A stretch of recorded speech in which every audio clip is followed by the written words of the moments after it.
তৃণমূল বেশি বাড়াবাড়ি করলে বাড়ি থেকে বের করে চৌরাস্তায় মারার নিদান দিয়ে বিতর্কে জড়িয়েছেন বিজেপি নেতা দিলীপ ঘোষ। দিলীপ ঘোষ এও বলেছেন, যারা ল্যাজ গুটিয়ে ঘরে বসে থাকে চমকে দিলে এমনি পালিয়ে যাবে, তাদের কাছ থেকে তাকে সার্টিফিকেট নিতে হবে। পাশাপাশি মেজাজ হারিয়ে কথা বলছেন না, মেজাজ ঠিক রেখেই বলছেন বলে ঘোষণা করেছেন বিজেপির প্রাক্তন রাজ্য সভাপতি। এর আগেও বারবার বেলাগাম মন্তব্য করে বিতর্কে জড়িয়েছেন দিলীপ ঘোষ।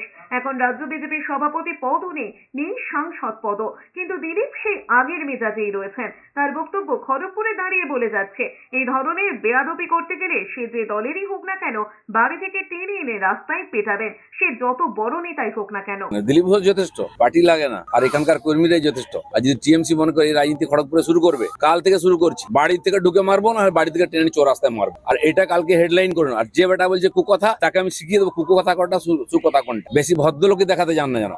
রাজনীতি করছি শত্রুদের বিরুদ্ধে, যারা লেজ গুটিয়ে বাড়িতে বসে থাকে বোর আঁচলের তলায়, তারা আমাকে সার্টিফিকেট দিচ্ছে। জীবনে বাড়ির বাইরে কোনো বেরোয় চমকে দিলে পেচ্ছাপ করে ফেলে, তারা আমাকে সার্টিফিকেট দেয়। আর দিলীপ ঘোষ এই মেজাজে রাজনীতি করবো, যতদিন করবো রাজনীতি ছেড়ে দেবো, মেজাজ ছাড়বো না বলে।